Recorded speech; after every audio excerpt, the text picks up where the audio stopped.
بسم الله الرحمن الرحيم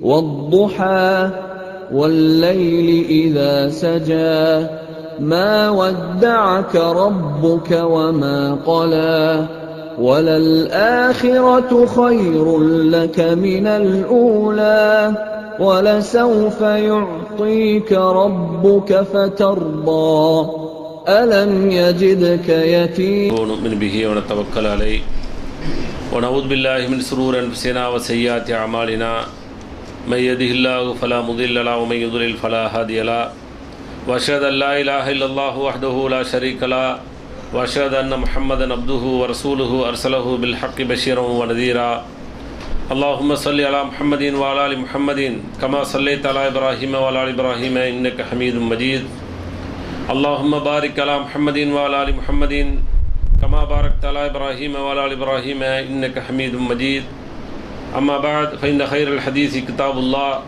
وخير الهدي هدي محمد صلى الله عليه وسلم شر الأمور محدثاتها كل محدثة بدعة كل بدعة ضلالة وكل ضلالة في النار فأعوذ بالله من الشيطان الرجيم يا أيها الذين آمنوا اتقوا الله حق تقاته ولا تموتن إلا وأنتم مسلمون وقال أيضا يا أيها الناس اتقوا ربكم الذي خلقكم من نفس واحدة وخلق منها زوجها وبث منهما رجالا كثيرا ونساء واتقوا الله الذي تساءلون به والأرحام إن الله كان عليكم رقيبا وقال أيضا يا أيها الذين آمنوا اتقوا الله وقولوا قولا سديدا يصلح لكم أعمالكم ويغفر لكم ذنوبكم ومن يطع الله ورسوله فقد فاز فوزا عظيما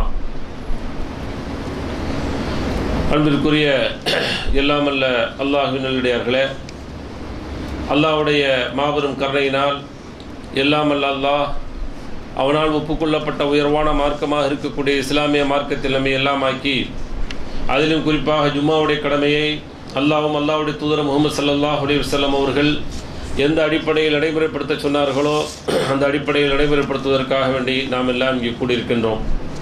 இந்த சந்தர்ப்பங்களிலும் இன்னும் பிற சந்தர்ப்பங்களில் இஸ்லாமிய மார்க்க விளக்கத்தை பெறக்கூடிய நாம் பெறுவதோடு நின்று விடாமல் நிறுத்தி விடாமல் செயல்படுத்தக்கூடிய மக்களாகவும் செயல்படுத்தாத பிற மக்களை செயல்படுத்த தூண்ட வேண்டும் என்ற கோரிக்கையோடு இந்த ஜும்மா உரை துவங்குகிறேன்.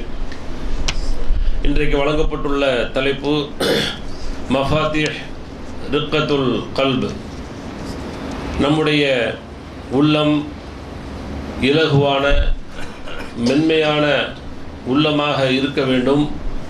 அப்படி இருப்பதற்கான காரணங்கள் அதை வரவழைக்கக்கூடிய எத்தனையோ விஷயங்களை இஸ்லாம் நமக்கு சொல்லித் தருகிறது. காரணம் என்னவென்று சொன்னால், ஒரு மூமின், ஒரு இறை விசுவாசி முஸ்லீமை பொறுத்தவரை மென்மையான இலகிய மனம் கொண்டவராக இந்த உலகத்தில் வாழ வேண்டும்.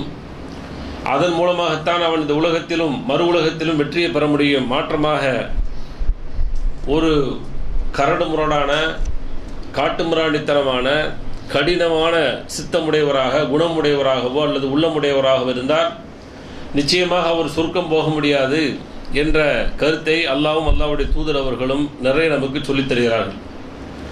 ஆனால் இன்றைய காலகட்டங்களிலே உலகம் முழுவதும் இஸ்லாமியர்கள் என்று சொன்னாலே காட்டுமிராண்டித்தனமானவர்கள், ரொம்ப கடுமை காட்டக்கூடியவர்கள், கொடுமையானவர்கள், கொடுமை செய்யக்கூடியவர்கள் என்பன போன ஏராளமான குற்றச்சாட்டுகள் நம் மீது எழுந்து கொண்டிருக்கிறது. இன்றைக்கல்ல, கடந்த காலங்களிலிருந்து வந்து கொண்டிருக்கக்கூடிய ஒரு விஷயங்கள்.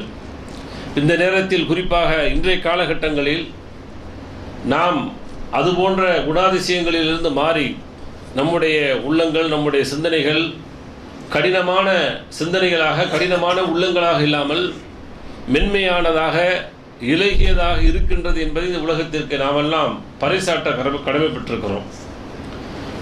எப்படி நாம் உலகத்திற்கு எடுத்துச் சொல்வது என்று சொன்னால், இன்றைக்கு மீடியாக்கள் வேண்டும் என்று சொல்லி எத்தனை கூவல் விட்டாலும் மீடியாக்கள் வருவதற்கான சாத்தியக்கூறுகளே இல்லை என்ற ஒரு கோணங்களில் தான் இன்றைக்கு இஸ்லாமிய சமூகம் சென்று கொண்டிருக்கிறது. ஒருவேளை நாங்கள் சாத்தியப்பட்டு மீடியாக்கள் கொண்டு வருவோம் என்று சொல்லி கொண்டு வந்தால் கூட சாதிக்கக்கூடிய அளவிற்கு உண்டான சாதனைகளை சாதிக்க முடியாத காரணம் என்னவென்று சொன்னால், எத்தனையோ ஆண்டுகள் கடந்துவிட்டு இஸ்லாத்திற்கு எதிரான சித்தாந்தங்களை, இஸ்லாத்துக்கு எதிரான கருத்துக்களை இன்றைக்கு உலகத்திலே மீடியாக்கள் விதிக்க ஆரம்பித்து விட்டது. என்றைக்கே அவர்கள் தூவம் போட்டார்கள், திட்டம் போட்டாங்க. சாதாரண திட்டம் அல்ல. திட்டம் என்று சொன்னால் பல ஆண்டுகளுக்கு முன்னாடி இஸ்லாத்தை எப்படி கேவலப்படுத்த வேண்டும், இஸ்லாத்தில் இல்லாததை பொல்லாததை எப்படி சொல்ல வேண்டும், இஸ்லாமியர்களை எப்படி சித்தரிக்க வேண்டும் என்று சொல்லி பிரம்மாண்டமான திட்டங்கள் குறிப்பாக யூத வர்க்கத்தினர்கள் போட்டு அவர்கள் மீடியாக்களை உலகெங்கிலும் தொடங்கி அந்த மீடியாக்களில் வெற்றி கண்டு விட்டார்கள். எனவே அந்த மீடியாவுக்கு எதிராக இன்னொரு மீடியா வருது என்று சொன்னால் ஒரு குட்டி போல ஒரு கடுகு மாதிரி தான். அது மலை போல பிரம்மாண்டமாக இருந்து கொண்டிருக்கிறது. ஆனால் அந்த மலைக்கு முன்னாடி ஒரு கடுகை போய் வைத்தால் அந்த கடுகு இருக்கக்கூடிய இடமே தெரியாமல் போய்விடும். வேண்டுமானால் கூட்டங்கள் போடலாம், மேடைகள் போடலாம், அதற்கான ஆலோசனைகள் வழங்கிக் கொள்ளலாமே தவிர மாற்றமாக அதில் நாங்கள் சாதிக்க முடியும், சாதித்து விடுவோம் என்று சொல்வது இன்றைய காலகட்டத்தில் ஒரு எட்டாத கனி. ஆனால் அதற்கு எதிராக அதைவிட ஒரு கடுமையான ஆயுதங்களாக இருக்கக்கூடிய எத்தனை ஆயுதங்களை அல்லாஹ் இன்றைக்கு உலகத்திலே இன்றைக்கு மக்களுடைய அறிவின் மூலமாக அல்லாஹ் வழங்கி கொண்டிருக்கிறான். அந்த ஆயுதங்களை எல்லாம் குறிப்பாக இஸ்லாமியர்கள் சரியாக பயன்படுத்தவில்லை என்பதை இந்த நேரத்தில் பதிவு செய்ய விரும்புகிறேன். எப்படி நாம் இலகிய மனம் படைத்தவர்கள், மென்மையானவர்கள், இஸ்லாம் என்பது மென்மையைத்தான் எடுத்து சொல்கிறது.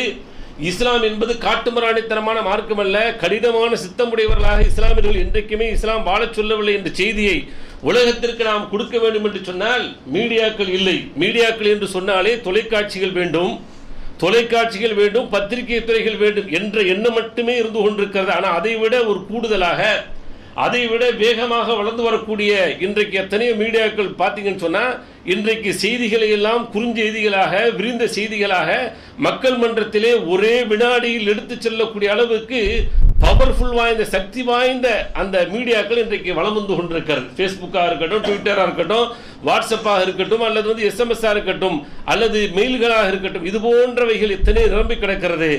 ஆனால் இதை சரியான வழியிலே பயன்படுத்துகிறோமா? இதில் என்ன நடந்துட்டு இருக்கு? ஃபேஸ்புக்கில் தொடர்பு உள்ளவங்களுக்கு தெரியும். ஃபேஸ்புக்கில் சொல்லக்கூடிய கருத்துக்களை பதிய வேண்டிய சரியான கருத்துக்கள் பதிவு செய்யப்படுகிறதா என்று சொன்னால் ஒவ்வொருவரும் தொட்டு பாருங்கள். வரக்கூடிய அந்த ஃபேஸ்புக்குடைய முகநூல் வழியாக வரக்கூடிய செய்திகளை பார்த்தால் நம்மை நாமளே தூற்றிக் கொள்ளக்கூடிய, நம்மை நாமளே அசிங்கப்படுத்திக் கொள்ளக்கூடிய, மாற்றார்கள் எல்லாம் நம்மை கேவலப்படுத்துவதற்கு அவசியமில்லை என்று சொல்லக்கூடிய அளவிற்கு ஒரிஜினல் முகவரியில் வரக்கூடியவர்கள், போலி முகவரியில் வரக்கூடியவர்கள் அவர்கள் வேண்டாம் வரலாம். அந்த காரணத்தை நம்ம சொல்லுவோம். ஏன்னா முகநூல்ல வரும்பொழுது போலி ஐடியில நம்முடைய பேர் கொண்டு எத்தனை பேர்கள் இஸ்லாத்தினுடைய எதிரிகளாக இருக்கக்கூடியவர்கள், இஸ்லாத்தை களங்கப்படுத்தக்கூடியவர்கள் வந்து கொண்டிருக்கிறாங்க. அதில் மாற்று கருத்தல்ல. நான் என்ன சொல்கிறேன் என்று சொன்னால் என்னுடைய ஐடி ஒரிஜினல் ஐடி, என்னுடைய முகம் உண்டு, என்னுடைய ஐடி உண்டு, என்னை எல்லாம் பரிச்சயம் உண்டு என்று சொன்னாலும் கூட நான் இன்றைக்கு உங்களை விமர்சிக்கிறேன். என்னை நீங்கள் விமர்சிக்கிறீர்கள் எந்த அளவுக்கு என்று சொன்னால் கடந்த வாரம் கேள்விப்பட்டேன். விடுதலுக்காரர்கள் என்று நினைக்கிறேன்.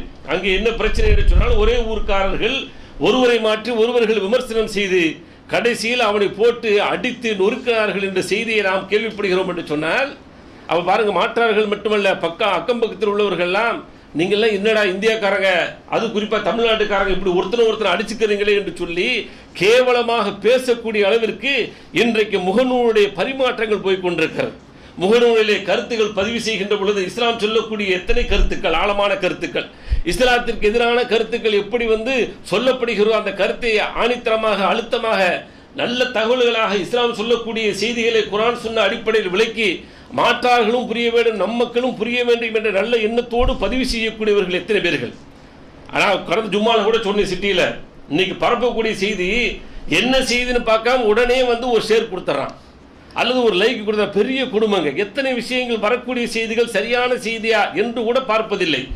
அதில் எத்தனை செய்திகள் உண்டு. உதாரணத்துக்கு பார்த்தீங்கன்னா ஹரம்ல ஒன்றுமே கிடையாது. ஹரம்ல கடந்த வாரங்களில் என்ன நடந்துச்சுன்னு சொன்னால் புதிய பாலங்கள் சுற்றி வருவதற்கான, தவாப் செய்வதற்கான போடப்பட்டிருக்கு. அது ஏன் போடப்பட்டிருக்குன்னு சொன்னால் அது ஒரு குறிப்பிட்ட இடங்கள் அடைக்கப்பட்டு பணிகள் நடந்து கொண்டிருக்கிறது, வேலைகள். அதனால மக்கள் கஷ்டப்படுறாங்க அப்படிங்கிறதுக்காக வேண்டி மேல்தளங்களை சுற்ற முடியாது என்பதற்காக வேண்டி ஒரு குறுகிய வட்டத்தில் உள் அரங்கத்துக்குள்ளேயே உள்ளுக்குள் நம்ம சுற்றக்கூடிய இடங்களில் பாலம் அமைக்கப்பட்டிருக்கிறது. அதில் சுற்றிட்டு வந்தாங்க. வரக்கூடிய 1-2 சகோதரர்கள் என்ன செய்கிறாங்க, சகோதரிகள் அப்படி கீழே கிளீன் பண்ணுறாங்க, வேடிக்கை பார்த்துட்டு அப்படி வலிக்கு விழுந்துடுறாங்க. ஆனால் என்ன பரப்பி விட்டான்னு சொன்னால் ஹரமில் கட்டிய பாலம் இடிந்து விழுந்து மக்கள் இறந்து கொண்டிருக்கிறார் என்று சொல்லி அது 2-3 வாரத்துக்கு முன்னாடி பரப்பினா, ஒரு வாரம் கழிச்சு புதிய செய்தி போல அவனுக்கு அன்னைக்கு தான் கிடைச்சிருக்கு. அவன் அதில் வாட்ஸ்அப்லையும் ஃபேஸ்புக்லையும் விட்டுக்கிட்டு இருக்கான். இப்போ இதனால ஏதாவது லாபமா? அப்படியே நடந்துருச்சுன்னு வச்சுக்கோங்க, அது என்ன செய்யணும்? அது முகநூலில் பரப்பக்கூடிய விஷயம் அல்ல. மேங்களூரில் ஒரு கலவரம் நடக்குது, மேலப்பாளையத்தில் ஒரு கலவரம் நடக்குது, மல்லிப்பட்டத்தில் ஒரு கலவரம் நடக்குது, அதை ஃபேஸ்புக்கில் பரப்பி நீங்கள் வந்து இப்படி பாருங்கள் அப்படி அடிச்சிட்டா அப்படின்னோடனே அவன் இவனெல்லாம் பார்க்கிறானோ அவனெல்லாம் பார்த்து விட்டு நாமும் இதை போல செய்ய வேண்டும் என்ற குணாதிசயத்துக்கு உட்பட்டு அவன் இன்னும் 2 இடங்கள்ல அடிக்கிறதுக்கு வந்து ஆரம்பிச்சான்.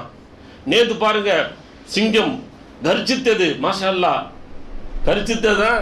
அதுபோல சிங்கத்தை வந்து ஆந்திரா சிங்கத்தை வந்து என்ன செய்யல, யாரும் அனுப்பலதான், போயிருச்சு, சிங்கம் கர்ஜிருச்சு, அதோட அமைக்க வாசிக்க வேண்டியதானா?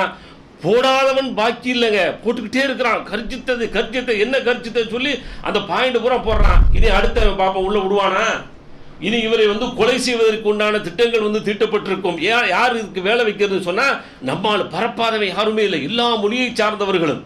அவர் வந்து கர்ஜித்தார், சிங்கம் கர்ஜித்தது என்று சொல்லி அந்த செய்திகளை போட்டு பரப்புறனால ஏதாவது லாபம் இருக்கா? அந்த செய்திகளை போய் பதிய வைக்கக்கூடிய அளவுக்கு ஒரு சிங்கம் உள்ள போச்சே. எத்தனையோ சிங்கங்கள் இன்னைக்கு போகாம இருக்குது.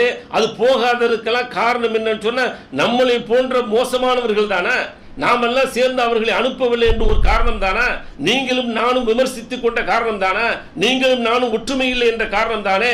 இந்தியா முழுவதும் ஒற்றுமையோடு ஒரு கோஷத்தோடு இருந்த காலங்களில், குறிப்பாக முஸ்லிம் லீக் என்று ஒன்று இருந்த காலங்களில் 50க்கும் மேற்பட்ட எம்பிக்களை வந்து அனுப்பிய, பார்லிமெண்ட்டுக்கு அனுப்பிய காலங்கள் உண்டு, வரலாறு உண்டு. மறந்து விட்டதா? இன்றைக்கு அங்கொன்றும் இங்கொன்றுமாக சேர்த்து 20க்கு மேற்பட்டவர்கள் மட்டுமே இருக்கிறோம். ஆனால் யாருமே பேசுவதற்கு திராணி இல்லை, பேசுவதற்கு தகுதி இல்லை, பேசுவதற்கு தகுதியற்றவர்கள் இந்த சூழலில் இருக்கிறோம் என்று சொன்னால், இதையெல்லாம் ஆய்வு செய்து வரக்கூடிய காலங்களிலே நாம் எப்படி வென்றெடுத்து நம்முடைய சிங்கங்களை உள்ளே அனுப்புவது? ஒன்று உள்ளே போய் ஏதாவது பேசிவிட்டு வெளியே வந்தால் விமர்சனங்கள், யாரையும் விமர்சனம் பண்ணலாம், அழகான விமர்சனங்கள். ஒரு ஜனாசா வெளியேறியது, எவ்வளவு பெரிய விமர்சனங்கள். நம்மை நாமளே தூற்றிக் கொள்கிறோம். இதை அப்படியே ஃபேஸ்புக்கில் போட்டு ஷேர் பண்ற பெரிய குடும்பம் தான். சொல்லுவர்கள் சொல்லலாம், வேகத்தில் சொல்லலாம், அவர் பிடிக்காதவர் சொல்லலாம், ஒரு அறிவாளி பேசலாம், பேசுவர் பேசட்டும். அதை நீங்களும் நானும் ஒரு ஃபேஸ்புக் வழியாக ஒரு ஷேர் என்ற அந்த கிளிக் செய்வது ஒரு நாகரிகமான செயலாங்க. அது ஒரு நாகரிகமற்ற செயல் அல்லவா அது? இதையெல்லாம் மாற்று மத சகோதரர்கள் பார்க்கின்ற பொழுது என்ன நினைப்பாங்க? ஆக இவர்களே கேலி செய்து கொள்றாங்க, இவங்களே கிண்டல் செய்து கொள்றாங்க, இவங்களே தூற்றிக் கொள்றாங்க, இவர்கள் எல்லாம் மோசமானவர்கள் தான். காரணம் என்ன? இவர்களையே விமர்சனம் செய்யும் பொழுது, இவர்களையே தரைக்குறைவாக பேசுகின்ற பொழுது நம்மை எல்லாம் சாதாரணமாக விட்டு வைப்பார்களா? எனவே இவர்கள் காட்டுமிராண்டித்தனம் உள்ளவர்கள் தான், இலகிய மனம் இல்லாதவர்கள் தான், கரடுமுரடான கடின சித்தம் உடையவர்கள் தான் என்று சொல்லி அவர்களெல்லாம் வந்து பேசக்கூடிய அளவிற்கு, அவர்கள் போலி முகநூலிலே வரக்கூடிய அளவிற்கு இன்றைக்கு காலங்கள் போய் கொண்டிருக்கிறது. எனவே முகநூல் என்பது சாதாரண ஒன்றல்ல. இன்றைய காலகட்டத்தில் கிடைத்திருக்கக்கூடிய மிகப்பெரிய மீடியா, செலவில்லாத மீடியா. உங்களுக்கு இன்டர்நெட்டுடைய செலவு இருக்கிறது, அது மட்டுமே நீங்கள் செலவழித்த செலவு. பாக்கி எல்லாம் செய்திகளை ஆயிரக்கணக்கான மக்களுக்கு நீங்கள் செலவின்றி அல்லாஹ்வுடைய இந்த செய்தியை, அல்லாஹ்வுடைய தூதருடைய இந்த செய்தியை பரப்புவதற்கான அருமையான வாய்ப்புகள் இருக்கிறது என்று சொன்னால் அதை மட்டுமே பரப்புங்கள். தேவையில்லாத விஷயங்களை பரப்பாதீர்கள். கலவரம் நடந்தால் அங்கே ஜமாத் ரீதியாக இயக்கங்கள் ரீதியாக ஒன்று கூடி அதை எப்படி வெற்றி காணுவது, அதைத்தான் செய்ய வேண்டும். மல்லிப்பட்டத்தில் பிரச்சனை என்று சொன்னால் அங்கே அதை சார்ந்த சுற்றுப்புறத்தில் உள்ள அந்த மக்கள் பேசி அதற்கான தீர்வுகளை காண்பார்கள், அதில் மாற்று கருத்தில்லை. நீங்களும் நானும் பரப்புவதனால் என்ன லாபங்கள் ஏற்படுகிறது? அவர்களுக்கு இன்னும் துவசித்தை, அவர்களுக்கு இன்னும் விரோத போக்கை உண்டாக்குவதற்கான ஒரு வாய்ப்பாக நாம் அந்த ஷேர் பண்ணக்கூடிய அந்த செய்தி போகிறது என்பதை மறந்துவிடக்கூடாது.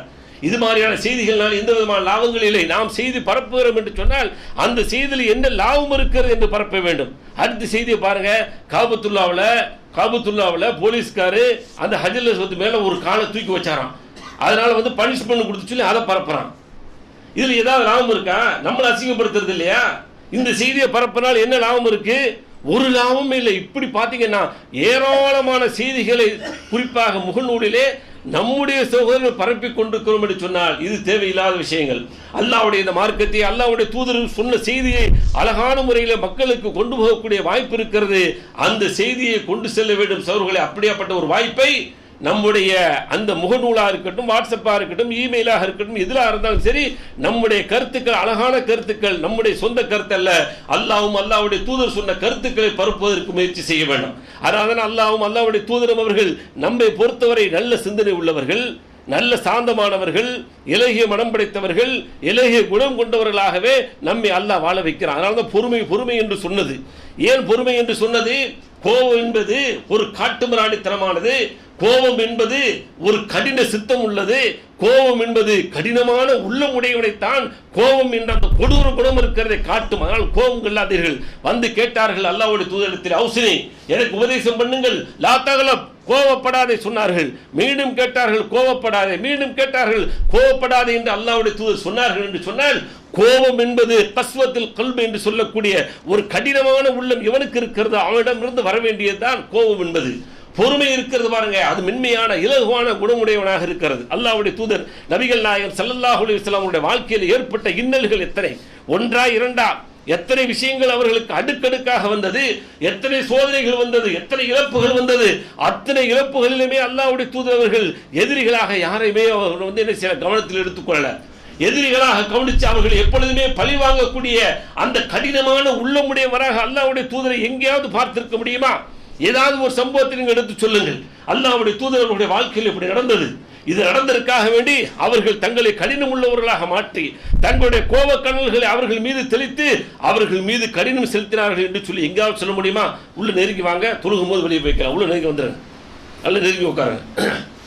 அல்லாஹ்வுடைய தூதருடைய வாழ்க்கையில பார்க்கும்போது அந்த அளவுக்கு மென்மையானவர்களாக இலகிய குணம் படைத்தவர்களாக அல்லாஹ்வுடைய தூதருடைய வாழ்க்கையில பார்க்கிறோம். உஹது போர்க்கட்டம் எல்லோருக்கும் தெரியும், பல கட்டங்களிலே கேள்விப்பட்ட செய்தி, சாதாரண ஒரு செய்தியாது.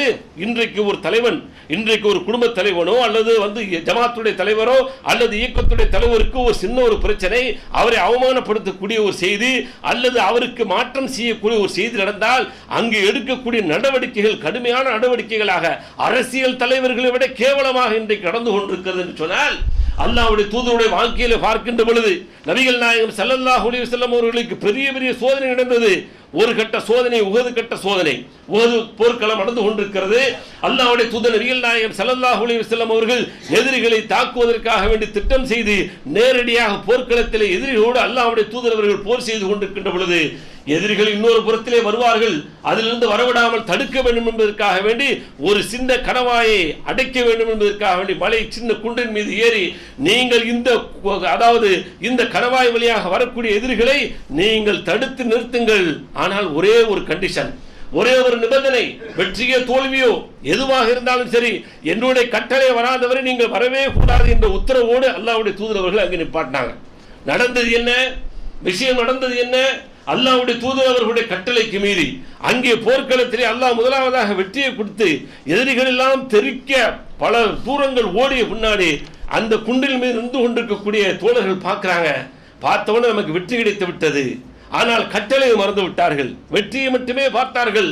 கட்டளை ஒரு பக்கம் மறக்கடிக்கப்படுகிறது. அல்லாஹ்வுடைய தூதருடைய கட்டளை வெற்றியோ தோல்வியோ எதுவாக இருந்தாலும் என்னுடைய கட்டளை என்று வரக்கூடாது என்பதை மறந்துவிட்டு அங்கே எதிரிகள் நிற்கிறார்கள் என்பதை கூட மறந்து, இரண்டையும் மறந்து இந்த வெற்றியை மட்டுமே இலக்காக கொண்டு போர்க்களத்திலே கிடைக்கக்கூடிய பொருள்களை எல்லாம் ஏனைய மக்கள் எடுக்கிறார்களே நாமும் எடுப்போம் என்ற ஒரு ஆசையோடு இறங்கி வந்தவுடனே தான் அந்த கணவாய் வழியாக எதிரிகள் மீண்டும் உள்ளே வந்து அங்கே தாக்குதல் நடத்துகின்ற பொழுது ஓடியவன் திரும்பி பார்க்கிறான், அங்கே என்ன போர்க்களமாக திரும்ப மாறுகிறதே, நாம் தானே வந்து ஓடி வந்து விட்டோம், ஏதோ ஒன்று நடக்கிறது, திரும்ப செல்லுவோம் என்று வருகின்ற பொழுதுதான் இரண்டு தரப்பிலுமே அல்லாஹ்வுடைய தூதரும் அல்லாஹ்வுடைய தூதருடைய தோழர்கள் மாட்டிக்கொண்டார்கள். அல்லாஹ்வுடைய தூதர் அவர்களுடைய பல் உடைக்கப்படுகிறது, கடவாய் கிழிக்கப்படுகிறது.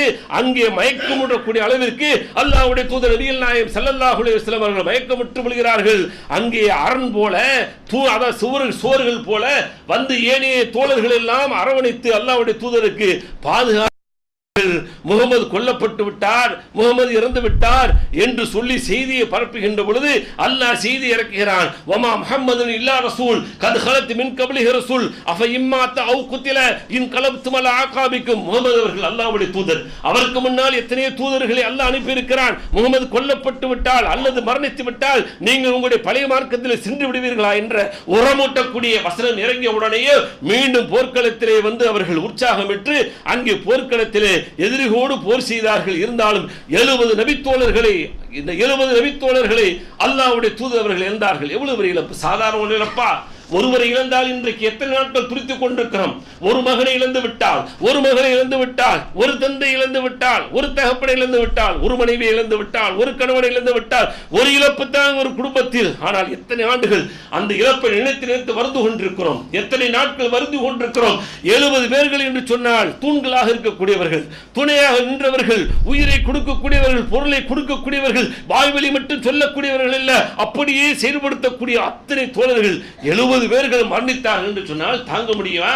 தன்னுடைய சிறிய தந்தையுடைய அந்த நெஞ்சு புழக்கப்பட்டு அவர்களுடைய ஈரல் குலை வெளியெடுக்கப்பட்டு அங்கே கொடூரமான முறையில் அந்த மரணம் நடந்திருக்கிறது என்று சொன்னால் அதை அவர்களால் யாராவது உங்களுக்கு எனக்கு நடந்தால் என்ன சொல்லுவோம்? எப்படிப்பட்ட மோசமான செயலுங்க, எவ்வளவு பெரிய துரோக செயல் செஞ்சிட்டாங்க, இதை நான் எப்படிங்க மன்னிப்போம் அப்படின்னு சொல்லி நீங்க நான் டயலாக் பேசுவோம். ஆனா அங்க என்ன நடந்தது தெரியுமா?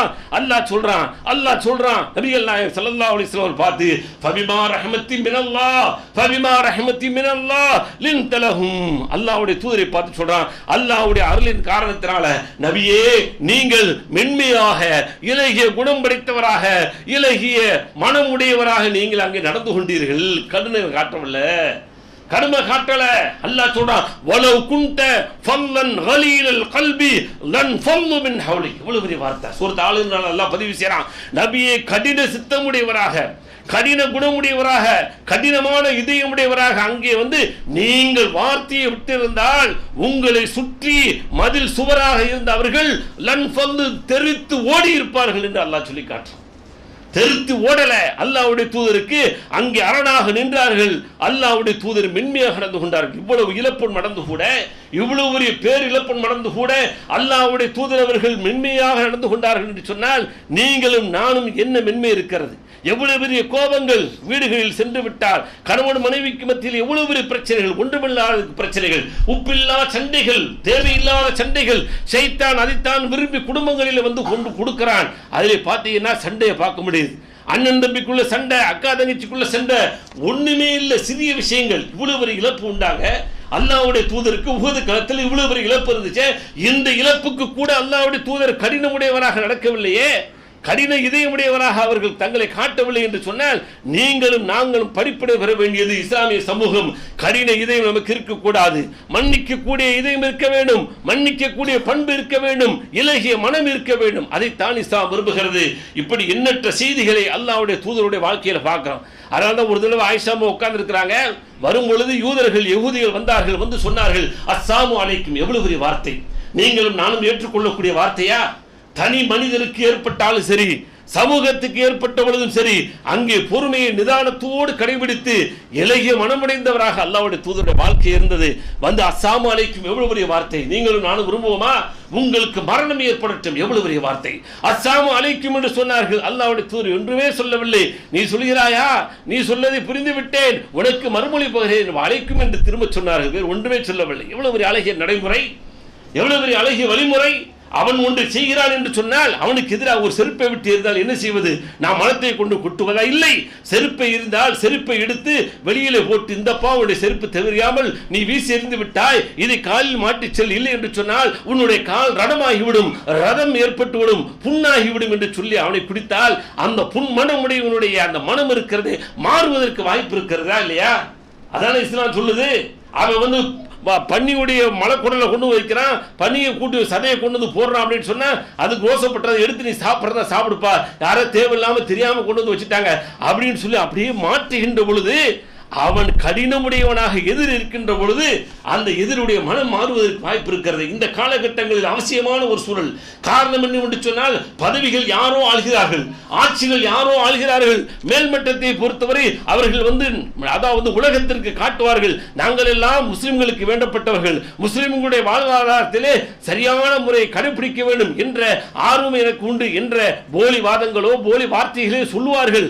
ஆனால் கீழ்மட்டத்தில் உள்ளவர்கள், குண்டர்கள் இருக்கிறார்களே, அவர்கள் தான் இந்த வாய்ப்பை பயன்படுத்தி இஸ்லாத்தை அழிக்க வேண்டும் அல்லது இஸ்லாமியர்களை கொல்ல வேண்டும் என்ற முனைப்போடு அங்கொண்டும் இங்கொண்டும் திட்டம் திட்டுவார்கள் என்று சொன்னால், அப்படி வருகின்ற பொழுது அவர்களை எதிர்கொள்ளக்கூடிய தராணி பக்குவம் இருக்கிறதே, அழகான குணத்தோடு, அழகான நயத்தோடு, அழகான வார்த்தைகளோடு அங்கே எதிர்த்து நிற்கின்ற பொழுது அவர்களும் திரும்பி உள்ளே வருவதற்கான வாய்ப்பு இருக்கிறது.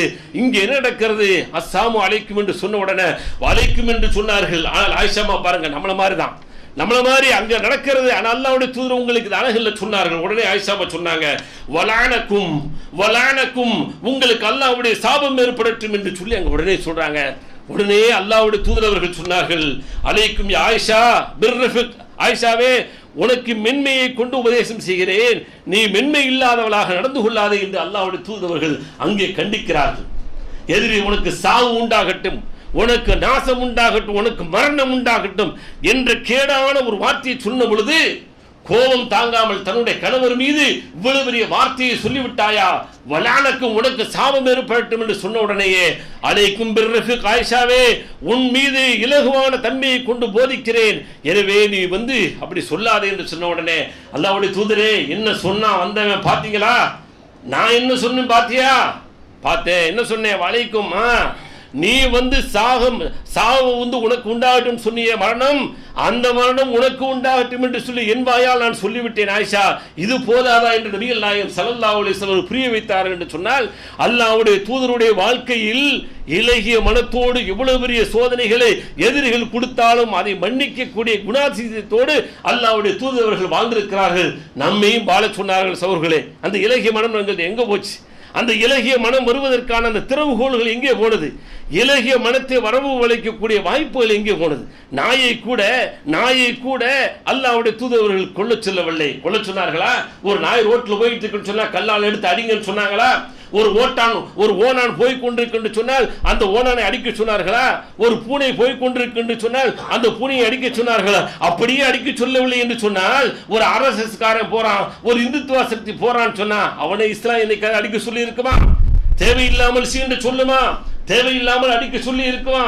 தீங்கு தரக்கூடிய பொருளை மட்டுமே அடிக்க சொன்னது, நாயின் காரணத்தால் சொர்க்கம் போனது என்ற தன்மையை அல்லாஹ்வுடைய தூதர் சொன்னார்கள் என்று சொன்னால், நாய்க்கு கூட தண்ணீர் கொடுத்த காரணத்தினால் நாயின் காரணமாக ஒருவர் சொர்க்கம் செல்கிறார் என்று சொன்னால் இதுதான் இலகிய மனம். ஒரு நாய்க்கு கூட தண்ணீர் கொடுக்க வேண்டும், ஒரு பூனைக்கு தண்ணீர் கொடுக்காமல் அதற்கான தேவையான உணவுகளை கொடுக்காமல் கட்டி வைத்த காரணத்தால் ஒரு பெண் நரகம் செல்கிறாள் என்று அல்லாஹ்வுடைய தூதர் சொன்னார்கள் என்று சொன்னால், கடினமான குணமுடையவளாக, கடின சித்தமுடையவளாக, இந்த விலங்குகள் மீது கூட கருணை காட்டாத குணமுடையவளாக அவள் இருந்த காரணத்தால் நரகத்துக்கு செல்கிறாள். ஆனால் ஒரு நாய்க்கு இலகிய மனத்தோடு, மென்மையான மனத்தோடு அந்த நாய்க்கு அவர் தண்ணீர் கொடுத்த காரணத்தினால் சொர்க்கம் செல்கிறார் என்று நபிகள் நாயகம் ஸல்லல்லாஹு அலைஹி வஸல்லம் அவர்கள் இரக்கம் காட்ட வேண்டும் என்று சிந்தனையை வைத்தார்கள். அதுபோல சிறுவர்கள் மீது இரக்கம் காட்ட வேண்டும். சின்ன பிள்ளைகளை பார்த்தோன்னே லேசா மண்டையில் அடிக்கிறது. நம்மளுக்கு முன் சப்பில் வந்தால் நம்ம ஊரில் என்ன செய்கிறாங்க, உடனே மண்டையில் அடிச்சு பின்னாடி தள்ளி விட்டுறது. அவன் பின்னாடி போய் 4 பேர் சேர்ந்து சிரிச்சிட்டு இருப்பான். அப்போ அவர்களை அரவணைத்து அவர்களை எப்படி அணியில் நிற்க சொல்ல வேண்டும், சப்பலை எப்படி என்று தொலை சொல்ல வேண்டும் என்ற குணாதிசயத்தை கூட மென்மையான குணத்தோடு சொல்லிக் கொடுக்கக்கூடிய வாய்ப்புகளை பெறவில்லை. சிறார்களை கண்டால் அப்படி அரவணைக்க வேண்டும், அவர்கள் செய்யக்கூடிய சேட்டையை ரசிக்க வேண்டும், அவர்களை முகமலர்ச்சியோடு வரவேற்க வேண்டும், அவர்களை முடிந்தால் ரொம்ப சிறுவர்களாக இருந்தால் அவர்களை முத்தமிட வேண்டும். இந்த குணாதிசயங்கள் எல்லாம் இலகிய மனம் படைத்தவருக்கு தானே வரும். அல்லாஹ்வுடைய தூதர் அவர்கள் தகப்பல் ஹசன் ரலியல்லாஹு அன்ஹு அவர்களை ஒரு தடவை முத்தமிட்டார்கள். பக்கத்தில் நிற்கிறாங்க அக்ரா பின் ஹாபிஸ் ரலியல்லாஹு அன்ஹு நிற்கிறாங்க. சொன்னாங்க, அல்லாஹ்வுடைய தூதர் அவர்களே, நீங்கள் என்ன குழந்தைகளை முத்தமிடுகிறீர்களே? ஆமா, குழந்தைகளை முத்தமிடுறேன். உடனே சொன்னாங்க, அல்லாஹ்வுடைய தூதரே, இன்றைய அஷரா, எனக்கு 10 குழந்தை இருக்கு, ஒரு நாள் கூட முத்தமிட்டது இல்லையே. இதுதான் கரடுமுரடான காட்டுமிராணித்தனமான கடினமான உள்ளமுடையவருக்கு உதாரணம்.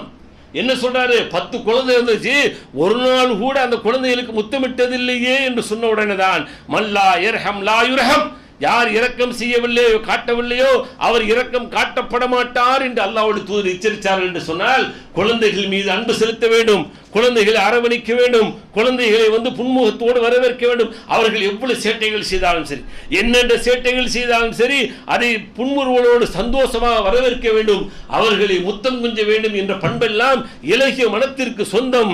அதற்கு நேர் எதிர்மாறானது அவர்களை கொஞ்சாதவர்கள், கடினமான உள்ளமுடையவர்கள் என்ற எச்சரிக்கை செய்தார்கள் என்று சொன்னால், இதெல்லாம் இலகிய மனம் வருவதற்கான வாய்ப்புகள் சகோதரர்களே. இலகிய மனத்தை வரவழைப்பதற்கான வாய்ப்புகள். அதுபோல் அல்லாஹ்வுடைய தூதர் இன்னைக்கு எத்தனை விஷயங்களை சொல்லி நீங்கள் ஒவ்வொன்றை செய்கின்ற பொழுது உங்களுக்கு அந்த இலகிய மனங்கள் வரும் என்று சொன்னார்கள். மருத்துவமனைக்கு சென்று நோயாளிகளை விசாரிக்க சொன்னது இஸ்லாம் என்று சொன்னால் எத்தனை பேர்கள் அடக்கத்தோடு கேட்கிறேன், எத்தனை பேர்களை விசாரிக்க சொல்கிறோம். நோய் விசாரிக்கக்கூடிய நோயாளிகளை சென்று நோய் விசாரிக்க வேண்டும் என்ற அந்த தன்மை அது ஹக்கு என்றே சொன்னது, ஹக்குல் முஸ்லிம் என்று சொன்னது. ஒரு முஸ்லிம் இன்னொரு முஸ்லிமுக்கு செய்ய வேண்டிய கடமை. நாளைக்கு மறுமை மன்றத்திலே சொல்லுவான், யா அல்லாஹ், நான் அதானிலே நோய்வாய்ப்பட்டு கிடந்தேன், ஆனால் வெள்ளி சனி லீவு, வெள்ளிக்கிழமை லீவு, 11 மணி வரைக்கும் 10 மணி வரைக்கும் தூங்குறது நேரம் கிடைச்சது, 12 மணி 1 மணி வரைக்கும் ஜும்மா தொழுவேன், 10 நிமிஷம் பயான் கூட்டிட்டா கூட பொறுக்க முடியாது, வேகமா வெளியில போய் நண்பர்களோடு சுத்துவேன், அன்னைக்கு ஃபுல்லா டைம் பாஸ் பண்ணிடுவேன். ஆனா ஒரே ஒரு வார்டுல கூட போய் நோய்வாய்ப்பட்டு கிடந்தானே என்னுடைய சகோதரன், அவனை பார்க்காம போயிட்டனே அப்படிங்கறத எப்ப சொல்லுவான்னு சொன்னா அவன் சொல்லுவான், யா அல்லாஹ், நான் கிடந்தேன், அதான்ல கிடந்தேன், முபாரக் ஹாஸ்பிட்டல்ல கிடந்தேன், அமீர்ல கிடந்தேன், அதே போல சபால கிடந்தேன், பர்வானி ஹாஸ்பிட்டல்ல கிடந்தேன், எல்லாம் பெரிய பெரிய ஹாஸ்பிட்டல். ஆனா உன்னுடைய அடியா இருக்கான் பாரு அல்லாஹ், அவனுக்கு ஏதாவது ஒரு பிரச்சனை வரும்போதுதான் அங்க ஓடி வந்தான், அவனுக்கு ஏதாவது ஒரு நோய் வரும் பொழுது இன்னும் வாஸ்தா இருக்கா என்று சொல்லி தேடி அங்கே சிகிச்சை பெற்று கொண்டான். ஆனா ஒரு நாள் கூட வார்டுல பார்க்கவே இல்லை என்று சொல்லி அவர்கள் எல்லாம் சொல்லுவார்கள். காரணம் என்ன தெரியுமா? அல்லாஹ் கேட்பா, ஏப்பா நாளைக்கு மறுமையில போனோம்னு கேட்பான், அல்லாஹ், நான் நோயாளியா இருந்தனே, ஏன் நோய் விசாரிக்க வரல? அல்லாஹ், நீ நோயாளியா, உனக்கு எப்படி நோய் வரும், நீ தான் நோயா கொடுக்கிறவன் என்று சொல்லும் போது அல்லாஹ் சொல்லுவான், இல்லப்பா இல்ல, ஒரு ஆள் நோயாளியா கிடந்தாரு, அந்த இடத்துல போய் விசாரிச்சிருந்தா என்னை விசாரித்ததாக நான் கருதி இருப்பேன் என்று சொல்லி அல்லாஹ் அங்கே குற்றவாளியாக உங்களையும் என்னை நிப்பாட்டுவான் என்று சொன்னால் எத்தனை பேர்கள் நோயாளியை விசாரிக்க போனாத்தான் தெரியும். அந்த நோயாளியை பார்த்த உடனே அவருக்கு என்ன நோய், அவருக்கு என்ன சுகவீனம், அவருக்கு என்ன பலவீனம் பார்த்த உடனே தான் நமக்கு புரியும், ஆஹா இவ்வளவு பெரிய நோயா, இதை விட்டு அல்லாஹ் நம்மளை பாதுகாத்திருக்கிறான் என்று சொல்லி அங்கே போய் நோயாளிகளை சந்திக்கின்ற பொழுதுதான் நம்மளுடைய மனம் இருக்கிறத இலகிய மனமாக மாறும். கடினமான மனமாக இருந்தால் அந்த கடின உள்ளங்கள் அப்படியே கரைய ஆரம்பித்துவிடும். அவர்கள் இல்ல ஒன்றல்ல இரண்டல்ல அப்படின்னு நிறைய பேர்த்த போய் பார்க்க யார் கையில் எடுத்துக்கொண்டது? ஊரிலும் சரி பல நாடுகளிலும் யார் கையில் எடுத்துக்கொண்டு செய்கிறார்கள்? உங்களுக்கு எனக்கு தெரிந்த விஷயங்கள் தெரிந்து விட்டு அசால்ட்டாக இருக்கிறோம் என்று சொன்னால் நாளை மறுமையிலே கேள்வி உண்டு. சகோதரர்களே, நாம் கடினமான உள்ளம் இல்லாமல் இலகிய உள்ளமாக மாற வேண்டும் என்று சொன்னால் சவால் போங்க, போய் எலும்பு முறிவுகள் முறிக்கப்பட்டு அல்ராஜியில கிடக்கக்கூடிய அந்த சகோதரர்களை பாருங்கள், அப்பொழுதுதான் தெரியும் ஒவ்வொருவரும் கையை இழந்து காலை இழந்து அந்த கை மூலமாக கால் மூலமாக அவர்கள் ஒட்டு போட்டு எவ்வளவு பெரிய கஷ்டத்தில் இருக்கிறார்கள். அந்த கஷ்டத்தை பார்க்கின்ற பொழுதுதான் நம்முடைய மனது இலகும், நம்முடைய மனதிலே இலகுவான குணங்கள் வரும். கடினமான அந்த உள்ளங்கள் கரைய ஆரம்பித்து விட்டு நம்மளை விட்டு தூர போகும். இதுதான் வாய்ப்புகளாக இஸ்லாம் நமக்கு தருகிறது. நோய் விசாரிக்க செல்லுங்கள், ஜனாசாவை பின்தொடர்ந்து செல்லுங்கள். இன்றைக்கு சென்றிருக்கிறோம், ஜனாசாவை பின்தொடர்ந்து செல்லுங்கள்.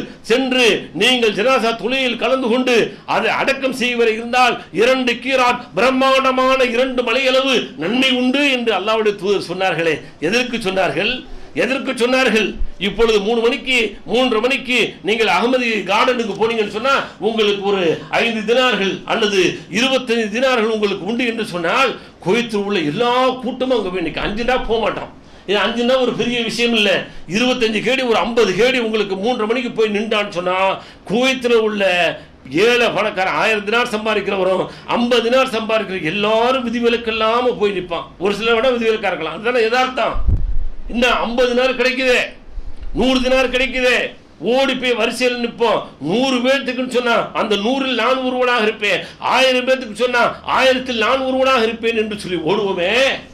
ஆனா அதை விட பெரிய சிறப்பு 2 கீராத் பிரம்மாண்டமானதுன்னு சொன்னா எத்தனை மையவாடிக்கு போயிருப்போம், பக்கத்தால் மையவாடிக்கு போயிருக்கிறோமா? அந்த மையவாடியில போய் பார்த்தா தெரியும் குண்டு குடியுமா?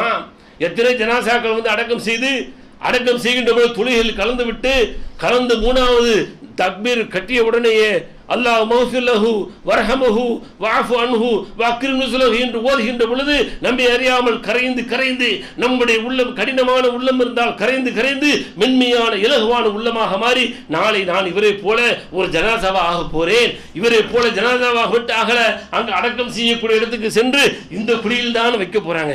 ஏசி இல்லைன்னா உடனே சண்டை வருது, கரண்ட் இல்லைன்னா போராட்டங்கள் நடக்கிறது, கண்ணாடிகள் உடைக்கப்படுகிறது, பஸ்கள் மறிக்கப்படுகிறது, மரங்கள் வெட்டப்படுகிறது, எத்தனை போராட்டங்கள் வெடிக்கிறது.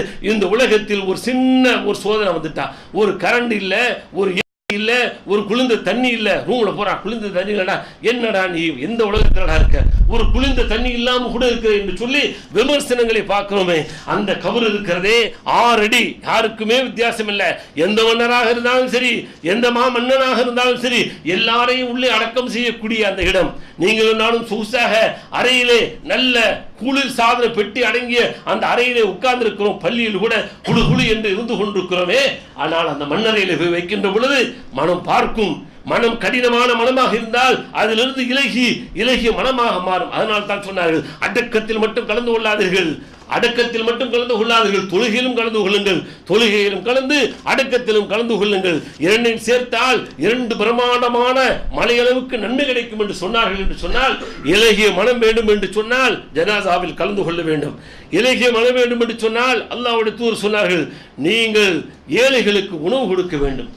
ஏழைகள் வந்தால், வறியவர்கள் வந்தால், யாசிப்பவர்கள் வந்தால் விரட்டாதீர்கள். கேட்கக்கூடியவர்களை விரட்ட வேண்டாம், வெறுக்க வேண்டாம் அல்லாஹ் சொல்கிறான். கேட்கக்கூடியவர் வந்து விட்டால் அழகிய முறையில் புன்முறுவல் பூத்து சந்தோஷத்தோடு கொண்டு போய் கொடுங்கள். எத்தனை பேர் கொடுத்திருக்கிறோம், எத்தனை பேர் கொடுத்திருக்கிறோம். இலகிய மனம் உண்டா? பல தடவை சொல்லி இருக்கிறோம். இப்ப அறுசுவை மனத்தோடு இங்க யாரும் பிச்சை கேட்டு வரல.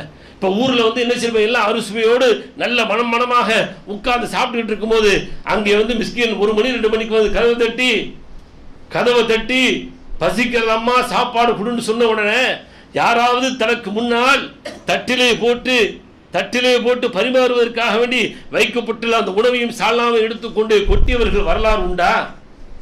யாராவது வரலாறு உண்டா? இலகிய மனமுடைத்தவர்களா நாம்? நமக்கு இல்லாவிட்டாலும் அவர்களுக்கு கொடுத்த சமூகத்தை அல்லாஹ்வுடைய தூதர் நபிகள் நாயகம் ஸல்லல்லாஹு அலைஹி வஸல்லம் உருவாக்கினார்கள். எங்களுக்கு இல்லை வேண்டாம், எங்களுடைய குழந்தைக்கு இல்லாவிட்டாலும் பரவாயில்லை, விருந்தாளிக்கு கொடுக்க வேண்டும், ஏழைக்கு கொடுக்க வேண்டும், மிஸ்கின்களுக்கு கொடுக்க வேண்டும் என்ற குணாதிசயத்தை அல்லாஹ்வுடைய தூதர் விதைத்தார்கள், பெற்றார்கள் என்று சொன்னால் இன்றைக்கு உங்களுக்கும் எனக்கும் இல்லையே. ஆடை இல்லையே வந்து கேட்ட உடனேயே ஆடைகளிலே கிழிந்த ஆடை, மகனுடைய ஆடை எது இருக்கிறது, அப்பாவுடைய அத்தாவுடைய ஆடை எது இருக்கிறது, அம்மாவுடைய ஆடைகள் கிழிந்த ஆடைகள், பாலா போன கலர் போன ஆடைகள் எது இருக்கிறது, அதை எடுத்து கொடுத்து விடப்பா, ரமலான் பெருநாளைக்கு புதிதாக 2 வாங்கிக் கொள்வோம் என்று. அது இல்லாததையும் உபயோகத்தில் இல்லாததை நாம் உபயோகிப்பதற்கு அருவருப்பானதை எடுத்து இன்றைக்கு தர்மம் செய்கிறோம் என்று சொன்னால் இந்த தர்மத்திலா இலகிய குணம் வரும்? இதனால் தான் இலகிய குணம் என்று சொன்னதா? நீங்கள் வந்து கேட்டால் நீங்கள் உங்களுடைய வாயில தான் இருக்கும். அந்த நேரத்தில் கூட நீங்கள் என்ன செய்ய வேண்டும்? அதை அவர்களுக்காக வேண்டி தர்மம் செய்து விட வேண்டும். உங்களுக்கு தெரியும் பசி இருக்கிறது என்று சொல்லி, ஆனால் அடுத்த நேரங்களிலே உங்களுடைய பசியை போக்குவதற்கு வாய்ப்பு இருக்கிறது. ஆனால் வந்து வறுமையிலே கேட்கிறார்கள் என்று சொன்னால் கேட்கக்கூடியவர்கள் எத்தனை நாள் பட்டினியிலே பசியிலே வந்து கேட்டார்கள் என்று தெரியாது. அவர்களுக்கல்லவா கொடுக்க வேண்டும். ஆயிஷா அம்மாவுடைய காலத்தில் ஒரு சம்பவம், 3 பேரித்தம்பழங்கள் இருக்கிறது. ஒரு பெண்மணி வருகிறாள், 2 பெண் குழந்தைகளை கொண்டு வந்து அந்த அம்மாட்ட ஆயிஷா அம்மாட்ட கேட்கிறாங்க, ஏதாவது இருந்தாலும் கொடுங்க. 3 பேரிச்சம்பழம் இருந்துச்சு, 3 பேரிச்சம்பழத்தை கொடுக்குறாங்க. இன்னைக்கு வந்து 3 கிலோ இல்லை 30 கிலோ வரைக்கும் பேரிச்சம்பழம் ஸ்டாக்கு. ரமலான் வர்றதுக்கு முன்னாடி வருஷம் முழுவதும் அயன் சக்தி வேணும், அதனால குழந்தைகளுக்கு எப்படியாவது கொடு, அடிச்ச மண்டையில் அடிச்சாவது கொடுங்க என்பதற்காக வேண்டி இன்னைக்கு பேரிச்சம்பழங்களை ஸ்டாக் பண்ணி வச்சிருக்கிறோம். எத்தனையோ விதவிதமான உணவுகள் வச்சிருக்கிறோம்.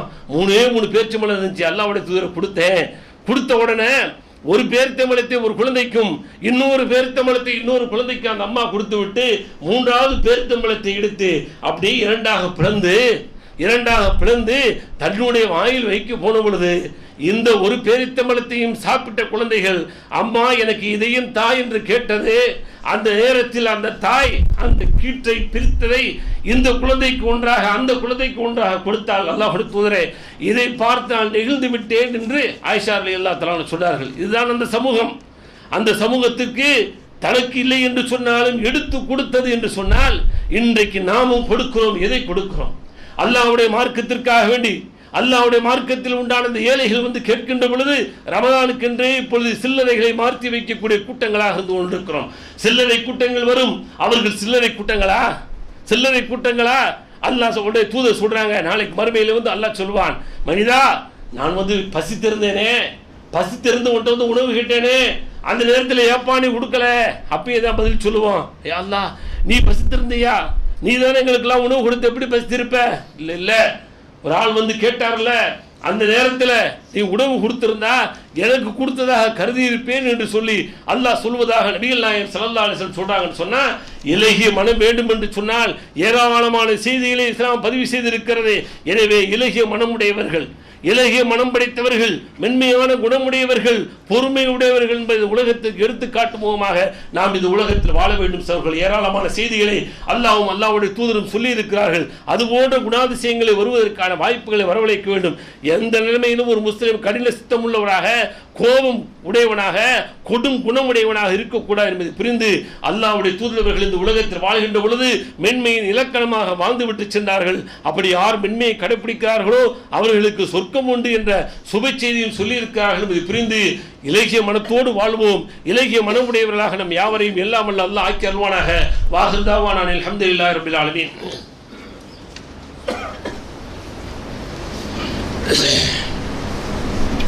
பிஸ்மில்லாஹிர் ரஹ்மானிர் ரஹீம். அன்புக்குரிய சகோதர சகோதரிகளே, அல்லாஹ்வுடைய மாபெரும் கருணையினால் இலகிய உள்ள வேண்டும் என்று சொன்னால் அல்லாஹ்வுடைய தூதர் மூலமாக பல்வேறு உபதேசங்களை செய்கிறான். அதுபோல் அல்லாஹ்வை நினைவு கூறக்கூடிய உள்ளங்களாக எப்பொழுதுமே இருக்க வேண்டும். அப்படி இருக்கின்ற பொழுது அந்த உள்ளத்தின் மூலமாக அல்லாஹ்வை நினைவு கூறக்கூடிய உள்ளங்களாக இருக்கின்ற பொழுது அந்த உள்ளமும் இலகிய உள்ளமாக ஒரு கடினமான உள்ளம் இல்லாதாக இருக்கும் என்ற செய்தியை அல்லாஹ் பல்வேறு இடங்களை பதிவு செய்கிறான். அது மாத்திரமல்ல, அல்லாஹ்வை நினைவு கூறுவது மூலமாக நம்முடைய மனம் இருக்கிறது அது அமைதி பெறும் என்ற செய்தியெல்லாம் அல்லாஹ் பதிவு செய்திருக்கிறான். எனவே இலகிய மனம் வேண்டும் என்ற ஒரு குணாதிசயத்தோடு வாழ்வதற்கு முயற்சி பண்ணுவோம். அதே மாதிரி அல்லாஹ்வும் அல்லாஹ்வுடைய தூதரும் என்ன போதனைகளை செய்தார்களோ அந்த போதனைகளை எடுத்து வாழ்வோம். கடந்த வாரங்களில் சொல்லப்பட்டது நமக்கு தெரியல. இன்றைக்கு ஷாபானுடைய நாள் 15 நாள் அல்ஹம்துலில்லாஹ் முடிய போகுது நமக்கு. ஆனால் நம்ம ஊரில் வித்தியாசமாக ஒரு நாள் தள்ளி போகும் தெரியும்.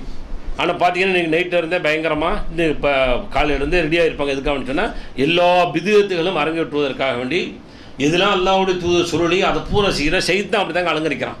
அல்லாஹ்வுடைய தூதர் அவர்கள் எது சொல்லலையோ அதை செய்கிறதுக்கு ரொம்ப முனைப்பு காட்டுவான், வேகம் காட்டுவான். அந்த அடிப்படையில் ஷபே பராத் என்று சொல்லி அல்லது பராத் தெருவு என்று சொல்லி இன்றைக்கு கொண்டாடுவதற்கு நம்முடைய குறிப்பாக தமிழ்நாடு தயாராகிவிட்டது. அப்போ என்ன செய்யணும்? குறைஞ்சபட்சம் நாம் நம்முடைய குடும்பங்களை பாதுகாக்கணும். அந்த ஜமாத்தில் சக்தி உள்ள சகோதரர்களாக இருந்தோம்னு சொன்னால் அந்த ஜமாத்தையும் என்ன செய்யணும்? இது போன்ற பிதத்திலிருந்து நம்ம என்ன செய்ய விதிவிலக்கு செய்யணும். அதனால் இந்த 15ஆம் நாள் என்று சொல்லி நோன்பு வைப்பது பிதத்து. அந்த 15ஆம் நாளுக்கு என்று சொல்லி எந்த சிறந்த விசேஷங்கள் செய்தாலும் எல்லாமே பிதத்து. அல்லாஹ்வுடைய தூதர்கள் காட்டித்தரல. மாற்றமாக இந்த 15க்கு மேல் நோன்பு வைப்பதையும் அல்லாஹ்வுடைய தூதர் தடை செஞ்சாங்க. ஷாபானுடைய பிறகு ஒன்றிலிருந்தே நோன்பு வைக்கிறதுக்கு அல்லாஹ்வுடைய தூதர் விரும்பி இருக்கிறாங்க, அதிகமாக நோன்பு வச்சுருக்கிறாங்க. ஆனால் இந்த 15க்கு மேலே நோன்பு வைக்கிறோம் அப்படின்னு சொன்னால் அதை கூட அல்லாஹ்வுடைய தூதர் தடை பண்ணிட்டாங்க. ஏன்னா இந்த மாதத்திற்கோ அல்லது வரக்கூடிய மாதத்தை புனிதப்படுத்துவதற்காக வேண்டி இந்த மாதத்தையும் சேர்த்து நாம் கண்ணியப்படுத்தி விடுவோம் என்ற ஒரு நிலைமைக்கு வந்துவிடக்கூடாது என்பதற்காக வேண்டி அல்லாஹ்வுடைய தூதர் அவர்கள் இதையும் கடைபிடிக்க வேண்டாம்னு சொல்லிட்டாங்க. அதனால் இந்த பிறையிலிருந்தே 1-2 நோன்புகள் அப்படியே பிடித்து வந்தோம்னு சொன்னால் இப்போ உள்ள காலகட்டங்கள் பிடிப்பதற்கு தடை இல்லை. அதற்கு மாற்றமாக இப்பொழுது நம்ம பிடிப்போம் அப்படின்னு சொன்னால் கூட அதையும் அல்லாஹ்வுடைய தூதர் தடை பண்ணியிருக்கிறாங்க. எனவே இந்த யாசின் ஓதுறது மட்டுமல்ல, ஃபாத்தியாக்கள் ஓதுறது மட்டுமல்ல, இரவில் நின்று வணங்குறது மட்டுமல்ல, ஜியாரத்துங்கிற பேரில் போகிறது மட்டுமல்ல, எந்த அமல்கள் செய்தாலும் அத்தனையுமே விதயத்தின் என்பதை புரிந்து கொண்டு அல்லாஹ்வும் அல்லாஹ்வுடைய தூதர் வழிகாட்டலை. அதனால தான் என்ன செய்யலை, குவைத்தில் நீங்கள் பார்க்க முடியாது, சவுதியில் பார்க்க முடியாது, ஷபே பராத்னா என்னன்னே தெரியாது. அப்போ ஷபே பராத்தை ஒட்டுமொத்தமாக இந்தியாவுக்குள்ளே குறிப்பாக தமிழ்நாட்டுக்குள்ளே இறக்குமதி செய்யப்பட்டிருக்கு.